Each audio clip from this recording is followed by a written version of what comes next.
Chers amis, bonjour. Joie nouvelle de se retrouver ensemble dans notre petite émission de confinement. On peut appeler ça comme ça, non?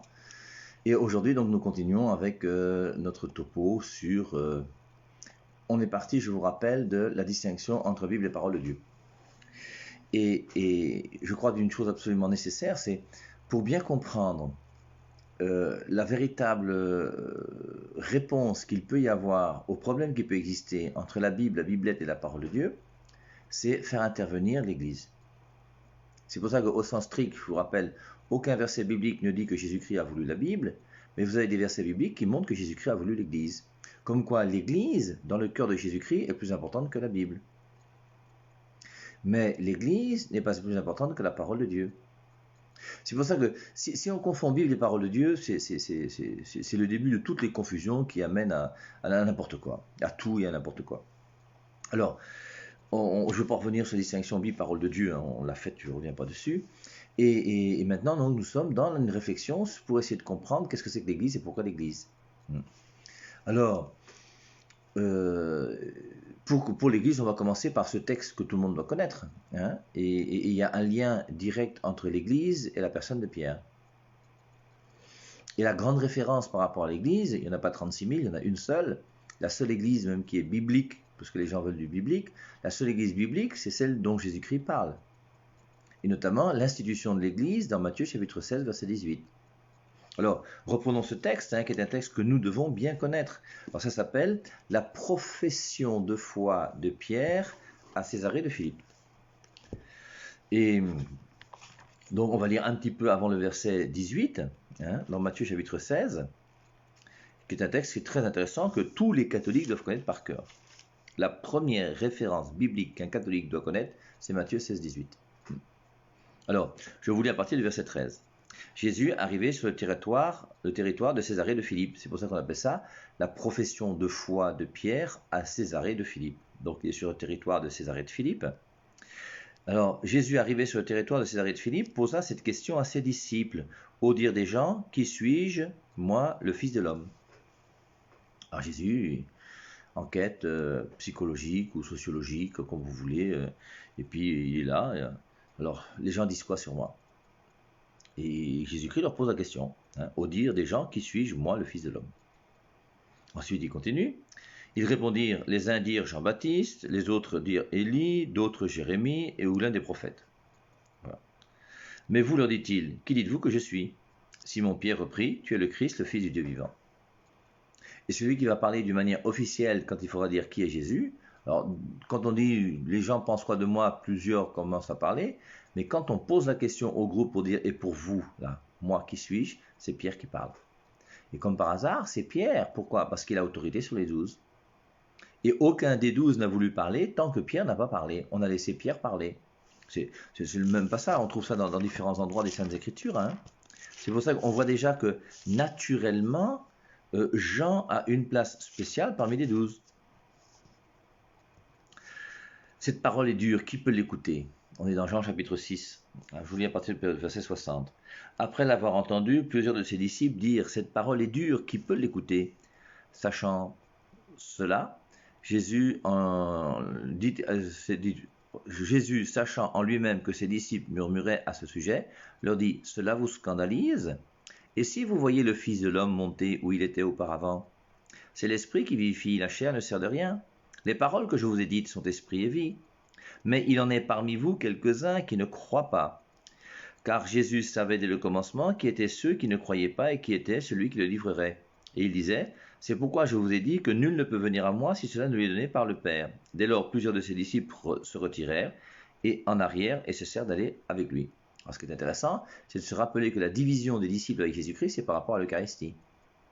Tous ceux qui pensent que Jésus-Christ n'est pas présent réellement dans l'Eucharistie, Luc 22, 19, ceci est mon corps, c'est eux qui font partie de Jean 6. Et pas n'importe quel verset, le verset 66. Et dans Jean 6, 66, on retrouve 6, 6, 6. Et dans le verset de Jean 6, 66, il est dit, dès lors, plusieurs de ses disciples se retirèrent en arrière et cessèrent d'aller avec lui. Il y a des disciples qui ont fui Jésus-Christ parce qu'ils ne croient pas à l'Eucharistie. La première division des disciples avec Jésus. Jésus dit donc aux 12, on retrouve donc nos 12 apôtres, et vous, ne voulez-vous pas aussi vous en aller? Simon-Pierre lui répondit, Seigneur, à qui irions-nous? Tu as les paroles de la vie éternelle. Et il demande aux 12, vous aussi voulez-vous partir? C'est Simon-Pierre qui répond. Dans ce passage de Matthieu 16, Jésus-Christ demande, mais vous, qui dites-vous que je suis? Celui qui répond, c'est Simon-Pierre. Lorsque Pierre et Jean vont aller au tombeau, ils vont courir tous les deux au tombeau le jour de la résurrection. Jean va arriver plus vite parce qu'il est plus jeune et il court plus vite. Pierre va arriver comme la vieille locomotive un petit peu plus tard, mais Jean ne va pas entrer dans le tombeau. Et Jean va attendre que Pierre entre dans le tombeau pour entrer ensuite. Quand il courait vite, pourquoi? Il n'attendait pas Pierre, parce qu'il voulait vite voir ce qui se passe. Et donc on voit comment notre ami Jean va attendre Pierre et va laisser Pierre entrer le premier. Pourquoi? Le respect de Jean pour Pierre, le respect des 12 pour Pierre. Quand il faut parler, c'est Pierre qui prend la parole au nom des 12. Alors, j'insiste pourquoi? Parce que vous voyez, ceux qui veulent dénigrer l'Église catholique sont des gens qui vont vous faire croire que Pierre est un personnage comme les autres. Même chose pour la Vierge Marie. Quand on veut dénigrer la Vierge Marie, on vous dit que la Vierge Marie est un personnage comme les autres. Il y a quelque chose de commun entre Marie et toutes les personnes de la Terre. Elle a une nature humaine, elle a un nez. Donc elle a un nez comme tout le monde, c'est vrai. Elle a 2 oreilles comme tout le monde, c'est vrai. Elle marche sur les pieds, c'est vrai. Elle respire par le nez ou la bouche, c'est vrai. Elle regarde par les yeux, c'est vrai. Et Marie est une créature comme les autres, sauf que elle est bénie entre toutes les femmes. Sauf que toutes les générations me diront bienheureuses.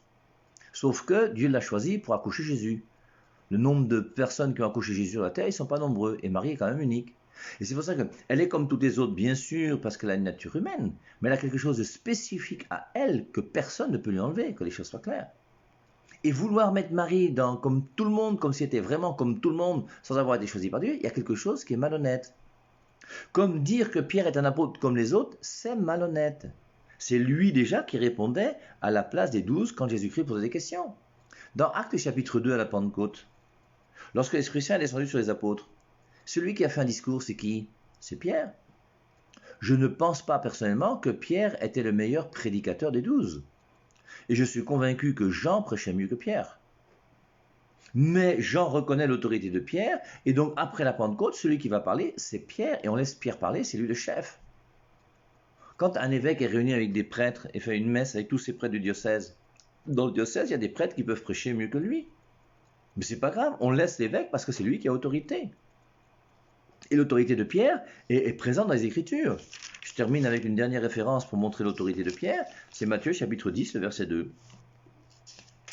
Je vous lis. Voici les noms des 12 apôtres. Le premier, Simon, appelé Pierre. C'est pas moi qui dis, c'est biblique. Il n'est pas comme les autres, il est le premier. Mais c'est écrit, moi j'y peux rien, Matthieu 10, 2. Et on voit bien que parmi les 12 apôtres dont on donne la liste, le premier, Simon, appelé Pierre. Reprenez la liste des apôtres dans Luc, dans Marc et dans les Actes des apôtres, et vous verrez que le premier, c'est toujours Pierre. Le dernier, habituellement, c'est toujours Judas. Tout le monde sait pourquoi Judas est toujours le dernier. À nous de comprendre aussi pourquoi Pierre est le premier. Donc Matthieu 10, 2, le premier, Simon, appelé Pierre. Donc revenons maintenant à ce passage de Matthieu 16, 18. Pierre, tu es Pierre, sur cette pierre je bâtirai mon église et les portes de la mort ne pourront rien contre elle. Alors, cette profession de foi de Pierre à Césarée de Philippe, c'est intéressant, vous voyez. Jésus, arrivé sur le territoire de Césarée de Philippe, posa cette question à ses disciples. Au dire des gens, qui suis-je, moi, le Fils de l'homme? Et on pourrait se poser la question aujourd'hui, faire une recension, essayer de recenser tout ce qui est dit sur Jésus-Christ dans le monde aujourd'hui.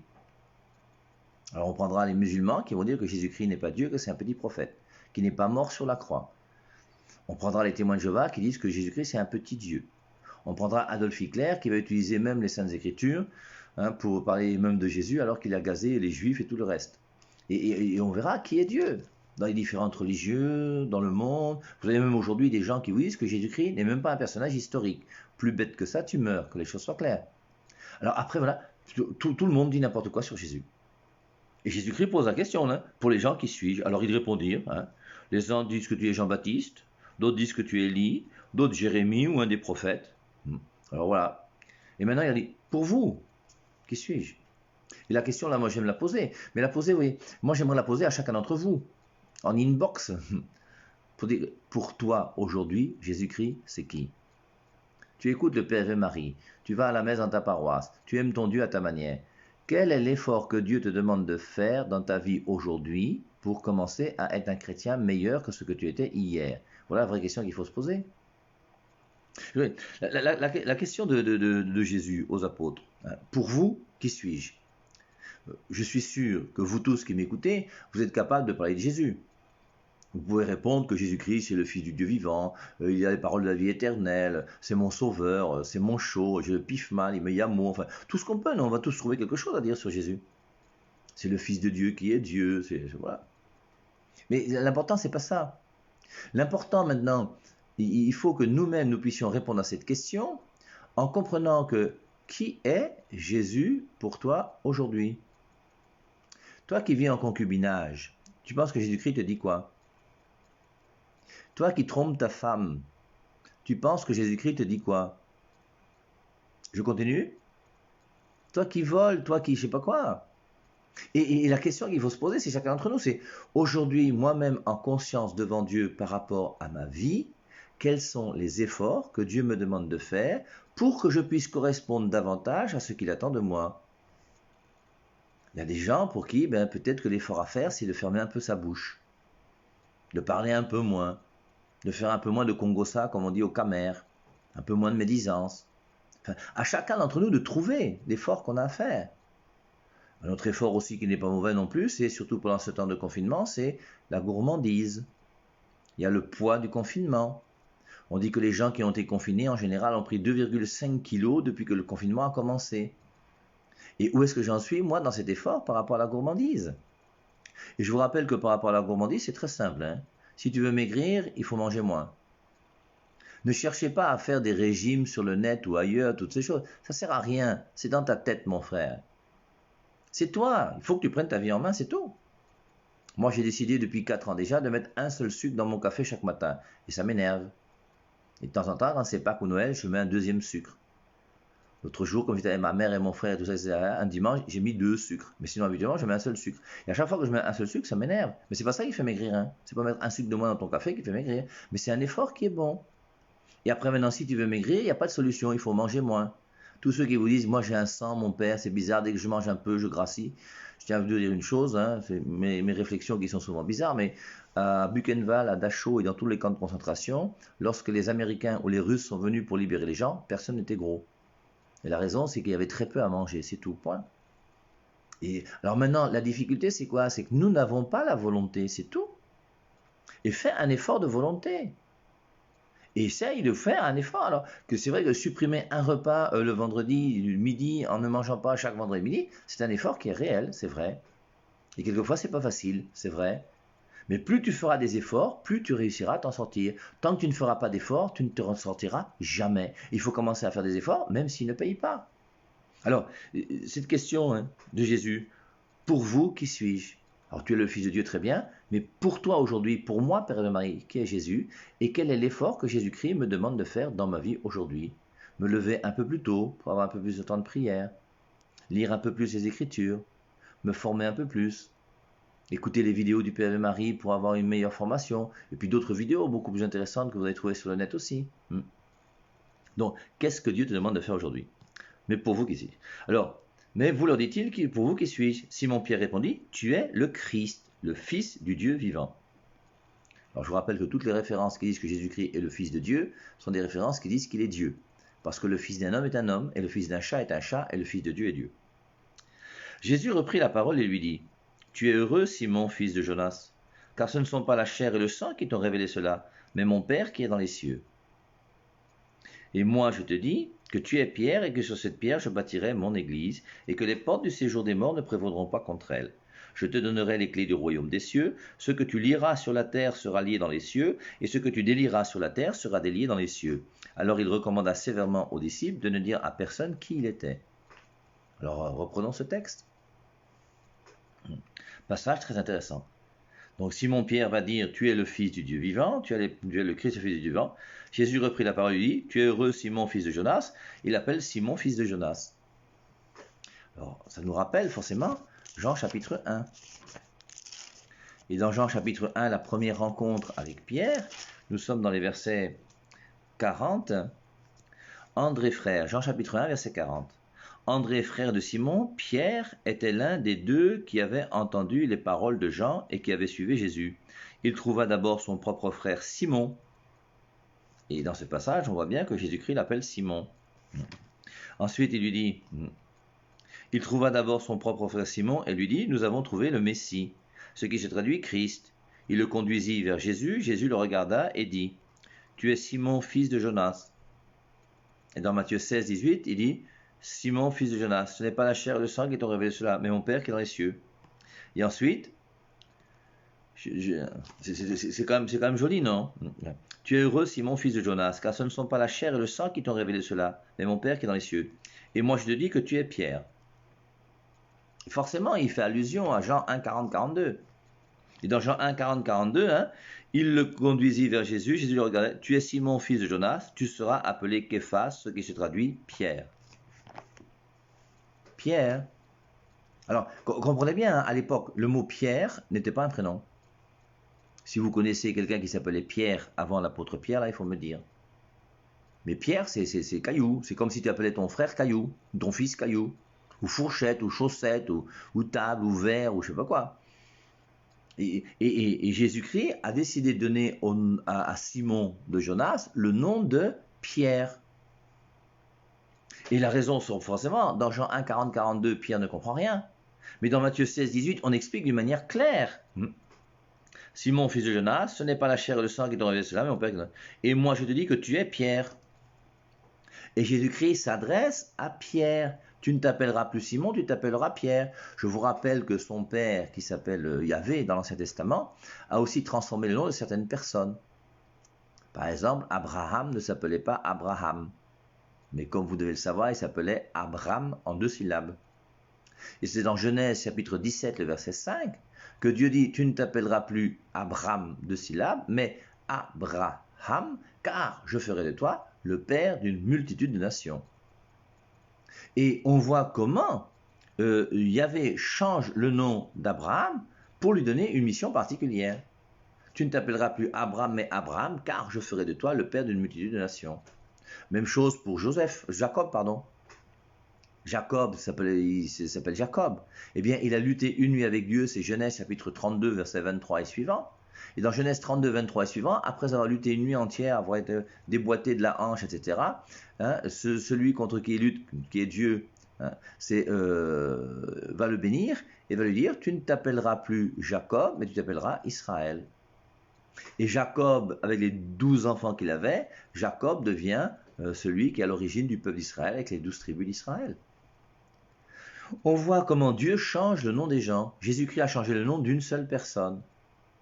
La seule personne à qui Jésus-Christ a changé le nom, Jean 1, 40, 42, tu ne t'appelleras plus Simon, tu t'appelleras Pierre. Et la raison c'est laquelle? Pierre, et moi je te dis que tu es Pierre, et que sur cette pierre, je bâtirai mon église. Alors ce verset est un verset qui est compris de toutes les manières possibles et imaginables. La première compréhension que j'ai eue de ce verset, c'était avec les témoins de Jéhovah, puisque j'ai beaucoup discuté avec eux quand j'étais jeune. Et dans leur traduction du Monde Nouveau, ils disent « Moi je te dis que tu es Pierre, et que sur cette masse rocheuse, je bâtirai mon église. » Donc, ils traduisent d'un côté Pierre, et moi je dis que tu es Pierre, c'est le prénom, et que sur cette pierre, alors il met cette masse rocheuse, donc sur ce, je bâtirai mon église. Bon, c'est pas ça qui est dit. Moi je te dis que tu es Pierre, et que sur cette pierre, je bâtirai mon église, et que les portes du séjour des morts ne prévaudront pas contre elle. Et je bâtis mon église sur toi, Pierre. Et Jésus-Christ s'adresse à la personne de Pierre, pas une masse rocheuse. Et Pierre, tu es Pierre, sur cette pierre, je bâtirai mon église. C'est Jésus-Christ. Jésus-Christ bâtit quoi? Son église. Jésus, bâtirai mon église. Pas l'église de Pierre, l'église de Jésus. Et l'église de Jésus qui est bâtie sur Pierre. Moi, j'y peux rien, je ne fais que lire le texte. Alors après, les gens vont vous dire, il n'a pas bâti l'église sur la personne de Pierre, mais sur la foi de Pierre. Et ils vont dire, juste avant d'ailleurs, il a fait proclamer à Pierre sa foi. Et maintenant que Pierre proclame sa foi, c'est sur la foi de Pierre qu'il bâtit l'église. C'est pas ce que dit le texte. Ça c'est malhonnête, c'est une mauvaise interprétation des Écritures. Je reprends, Pierre, ça s'adresse bien à Jésus, à Pierre. Jésus s'adresse à Pierre. C'est comme s'il me disait à moi, Hervé, Pierre, tu es Pierre, et sur cette pierre, je bâtirai mon église. Et pour bien montrer qu'il s'adresse à lui, que c'est personnel, il dit, je te donnerai les clés du royaume des cieux. Il n'a pas donné les clés du royaume des cieux à la foi de Pierre. Il a donné les clés du royaume des cieux à la personne de Pierre. Je te donnerai les clés du royaume des cieux. Ce que tu liras sur la terre sera lié dans les cieux, et ce que tu délieras sur la terre sera délié dans les cieux. Alors il recommanda sévèrement, alors je vous lis dans Matthieu chapitre 18, parce que dans Matthieu chapitre 18, si mes souvenirs sont bons, il dit au verset 18, « En vérité, je vous le dis », là il parle aux apôtres, En vérité, je vous le dis, tout ce que vous lirez sur la terre sera lié dans les ciels, et tout ce que vous délierez sur la terre sera délié dans les cieux. Donc, il y a le pouvoir de lier et de délier est donné d'une manière particulière à Pierre dans Matthieu 16, 18, en même temps qu'il est donné aux 12 apôtres et à Pierre aussi dans Matthieu 18, 18. Et c'est pour ça que les apôtres entre eux ont le pouvoir de lier et de délier, et Pierre a aussi le pouvoir de lier et de délier. Donc, c'est là tout le lien qu'il y aura entre le pape, le concile, enfin toutes ces choses, à mon avis, qui sont derrière tout ça. Alors, dans ce passage, on voit bien donc que Jésus-Christ s'adresse à Pierre. Alors, pour mieux comprendre ce passage, prenons Jean chapitre 10, verset 11. Et dans Jean chapitre 10, verset 11, alors c'est ce qu'on avait commencé à voir hier, mais on n'a pas fini, c'était Jean 10, le bon pasteur, on aura peut-être l'occasion de revenir sur ça un jour. Et dans Jean chapitre 10, verset 11, je vous lis, « Je suis le bon berger ». Le bon berger, c'est qui? C'est Jésus. Alors on avait commencé, malheureusement on ne va pas le faire, on fera peut-être un autre jour, parce qu'il est déjà 53. En vérité, je vous le dis, celui qui n'entre point par la porte, par la bergerie, mais qui y monte par un autre côté, celui-là est un voleur et un brigand. Mais c'est très intéressant parce que même ça, vous voyez, ça montre déjà que vous-même, est-ce que vous êtes capable de discerner ceux qui sont brigands parmi les prédicateurs? Mettons les choses au clair, vous voyez. Moi, à chaque fois que je suis allé prêcher quelque part, j'ai toujours demandé l'autorisation du prêtre de la paroisse. Vous ne m'avez jamais entendu venir prêcher quelque part sans que le curé de la paroisse, là où je suis allé prêcher, était au courant. Et la plupart du temps, même, je prêche dans la paroisse du prêtre chez qui je vais. Et je viens assister à la messe le dimanche pour annoncer une semaine d'évangélisation organisée par le Père Ave Marie. Et le curé est là et il me laisse prêcher à l'église. Je ne suis pas un bandit, un brigand qui vient par derrière. Comme on l'a vu avec Romains 10, 13, quiconque invoquera le nom du Seigneur sera sauvé. Comment vont-ils invoquer le nom du Seigneur s'ils n'ont pas cru en lui? Comment vont-ils croire en lui s'ils n'ont pas entendu parler de lui? Comment ils vont entendre parler de lui s'il n'y a pas des prédicateurs? Et il ajoute, comment y a-t-il des prédicateurs s'ils ne sont pas envoyés? Et un prédicateur est envoyé. Jean 20, 21, comme le Père m'a envoyé, moi aussi je vous envoie. Qui envoie? C'est le Père. Il envoie le Fils. Le Fils envoie qui? Les apôtres. Les apôtres, c'est donc l'Église. Envoie qui? Bien, nous. Et le jour où je vais commencer à dégamer et avoir une doctrine qui est bizarre, l'Église va me chasser, va dire n'écoutez plus le Père de Marie parce que c'est un hérétique. Et tant que je ne serai pas hérétique, et je ne serai jamais hérétique de ma vie, que Dieu m'en garde, eh bien, je serai dans l'Église et vous aurez toujours l'occasion d'écouter la doctrine qui est enseignée par tous les prêtres de l'Église catholique. Nous sommes envoyés par notre Église en mission. Quelqu'un qui n'est pas envoyé par l'Église, il faut avoir peur de lui. Et on avait vu exactement dans Galates chapitre 2, verset 2, comment Saint Paul, de peur d'avoir couru en vain, est allé voir les colonnes de l'Église, Pierre, Jacques et Jean. C'est logique. Si on veut comprendre ces Écritures, c'est clair, c'est propre. Et les Écritures nous font comprendre que, attention, parce qu'il y a des gens dehors qui vont vous tromper. Il y a des bandits et des brigands. Mais celui qui entre par la porte est le berger, etc., etc. Et puis à la fin, donc, il dit, le voleur ne vient que pour voler et tuer et détruire. Moi, je suis venu afin que les brebis aient la vie et qu'elle l'ait en abondance. Jean chapitre 10, verset 11. Moi, je suis le bon berger. Le bon berger donne sa vie pour ses brebis. Le bon berger, c'est Jésus. Et tous les chrétiens de la terre, quelle que soit la dénomination, cherchent Jésus comme bon berger. Jésus, bon pasteur, vous allez trouver ça partout, dans toutes les dénominations. C'est clair. Et tout le monde veut être brebis de ce pasteur. Et ce pasteur a un troupeau. Et il mène ses brebis vers les gras pâturages. Pour nous, les gras pâturages, c'est quoi? Parole de Dieu, Eucharistie, volonté du Père. Les trois nourritures que le Christ nous donne, c'est lui le bon berger qui nous conduit. Et ce bon berger qui veut que nous soyons des brebis grasses et qui est là pour empêcher les loups de venir dévorer les brebis, c'est notre Jésus qui nous protège. Et ce Jésus-Christ qui nous protège, eh bien, il a accepté de mourir et ensuite il est parti vers son Père. Ascension, il monte au ciel. Maintenant qu'il monte au ciel, les brebis sont protégées comment? Et le bon berger, là, il est parti, il nous a laissés. Mais il dit dans Jean 14, au début, je ne vous laisserai pas orphelin. Je serai là. Et il sera là comment? Voilà maintenant Jean 21. Et dans Jean chapitre 21, à partir du verset 15, je vous lis. Après qu'ils eurent mangé, Jésus dit à Simon-Pierre, Simon, fils de Jonas, m'aimes-tu plus que ne le font ceux-ci? Il lui répondit, oui, Seigneur, tu sais que je t'aime. Jésus lui dit, prends soin de mes agneaux.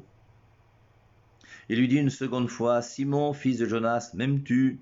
Pierre lui répondit, oui, Seigneur, tu sais que je t'aime. Jésus lui dit, sois le berger de mes brebis. Il lui dit pour la troisième fois, Simon, fils de Jonas, m'aimes-tu? Pierre fut attristé de ce qu'il lui avait dit pour la troisième fois, m'aimes-tu? Et il lui répondit, Seigneur, tu sais toutes choses, tu sais que je t'aime. Jésus lui dit, prends soin de mes brebis. Et on voit dans ce passage, 3 fois, alors 3 fois, vous savez pourquoi? C'est parce que Pierre a renié 3 fois, on ne va pas revenir sur ça. Dans ce passage, Jésus-Christ va lui dire, sois le berger de mon troupeau. C'est la résurrection. Après la résurrection, je vais partir auprès de mon Père. Maintenant que je pars auprès de mon Père, mes brebis ne peuvent pas rester orphelines. Il faut qu'on puisse s'occuper d'eux. Il faut qu'il y ait quelqu'un qui soit là pour empêcher le loup ravisseur de venir les dévorer. Il faut que quelqu'un soit là pour les conduire vers les gras pâturages, pour leur donner la parole de Dieu, pour leur donner l'Eucharistie, pour leur donner la volonté du Père, la nourriture que le Christ nous donne dans les évangiles. Et pour ça, il a choisi qui? La personne de Pierre. M'aimes-tu? Oui, Seigneur, je t'aime. Sois le berger de mon troupeau. Et on voit comment c'est clair. Et la boucle est bouclée. On n'a pas le choix. Et Jésus-Christ n'a pas été idiot et bête en partant et en laissant tout comme si de rien n'était. Non, il a voulu une église qui a été structurée, instituée par lui, dans laquelle il y a une place spéciale pour cette personne qu'on appelle Pierre. Et c'est pour ça que Pierre sera le chef de l'église. Et c'est pour ça que dans Matthieu 18, on dit le premier Simon appelé Pierre. Je termine avec un autre passage aussi intéressant, c'est Luc chapitre 22. Verset 32. Je vous lis à partir du verset 31. Simon, Simon, Satan vous a réclamé pour vous passer au crible comme le blé. Mais j'ai prié pour toi, afin que ta foi ne défaille pas. Et toi, quand tu seras revenu, affermis tes frères. Donc je reprends. Simon, Simon, c'est toujours Simon, hein. Dans Jean 21, c'est aussi Simon. Dans Matthieu 16, Simon. Pierre, une petite subtilité entre Pierre et Simon. Simon, Simon, Satan vous a réclamé pour vous passer par le crible, au crible comme le blé. Mais j'ai prié pour toi, afin que ta foi ne défaille pas, et quand tu seras revenu, affermis tes frères. Est-ce que vous croyez que la prière de Jésus-Christ est efficace? Bien, si vous croyez que Jésus-Christ est Dieu et que sa prière est efficace, j'ai prié pour toi, Pierre, afin que ta foi ne défaille pas. C'est pour ça qu'il y a le dogme de l'infaillibilité pontificale.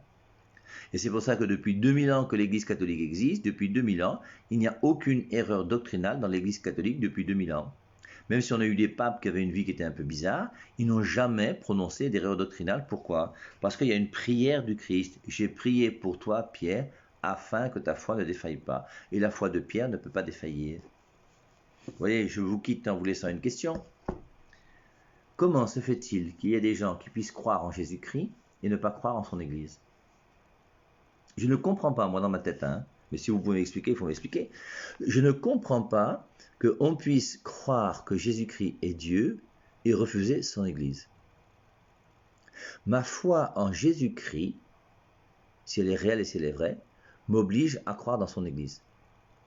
Comment je peux croire en Jésus-Christ et être dans l'Église qui a été fondée par un homme? Toujours la même question, hein. Et personnellement, moi, ça n'entre pas dans ma tête. Je n'arrive pas à comprendre que tu puisses croire que Jésus-Christ est Dieu, qu'il est venu sur terre, qu'il est mort pour toi, qu'il a voulu une église bâtie sur pierre, et que tu puisses refuser de croire en cette église. Et c'est pour ça que dans cette église bâtie sur pierre, il y a quelque chose d'infaillible. Alors, notre église, elle est faible par les membres qui la composent. Hein. On en revient toujours à Judas, aux poids de pédophiles et aux histoires qu'on peut rencontrer là. Mais au-delà de ça, notre église est celle que le Christ a voulu. Et en tant que l'église que le Christ a voulu, c'est l'église qui nous donne les meilleurs moyens de sanctification. Tu ne pourras pas trouver une église qui te permette d'aimer Dieu autant que notre église catholique. C'est quand même triste de voir des églises dans lesquelles vous avez des pasteurs qui, lorsqu'ils célèbrent la scène, le pain reste du pain. Ça ne devient pas le corps du Christ. Et la raison, c'est laquelle? C'est parce qu'on a détruit, on a refusé, on a enlevé le sacrement de l'ordre qui existe dans l'Église depuis 2000 ans. Et le sacrement de l'ordre, c'est le sacrement qui fait les prêtres. C'est Luc 22, 19. Ceci est mon corps. Il ajoute juste après, faites ceci en mémoire de moi. Ceci est mon corps, ça montre bien que le pain n'est plus du pain, mais que c'est le corps du Christ. Et deuxièmement, juste après, faites ceci en mémoire de moi. Il donne aux apôtres le pouvoir de faire ce qu'il a fait. Qu'est-ce qu'il a fait? Il a pris du pain, il l'a transformé en son corps. Maintenant, il dit aux apôtres, faites ce que je viens de faire. Il leur donne le pouvoir de faire ce que Jésus-Christ a fait, prendre du pain et transformer en son corps. C'est très clair. Chers amis, bon confinement à tous, bon week-end. On se retrouve donc dimanche soir lorsqu'il sera 19h pour les réponses aux questions. N'hésitez pas à envoyer vos questions donc sur mon numéro WhatsApp, parce qu'habituellement c'est là où je réponds le plus. Je vous rappelle 00237 6 77 34 66 61. N'hésitez pas non plus à faire connaître le site YouTube, puisque comme vous le savez, j'ai été obligé de refaire mon site. J'ai quand même essayé de mettre 50 vidéos, on en mettra davantage quand je serai au Cameroun. Et puis on essaie de mettre aussi déjà les Facebook de temps en temps sur le site. Donc le site c'est Père Hervé Marie Ignard Hignard. Et n'hésitez pas à faire connaître ce site pour que les gens puissent mieux comprendre ce qu'est la vérité. Sur ces bonnes paroles, je vous souhaite un bon week-end à tous. Que Dieu nous garde, que Dieu nous bénisse.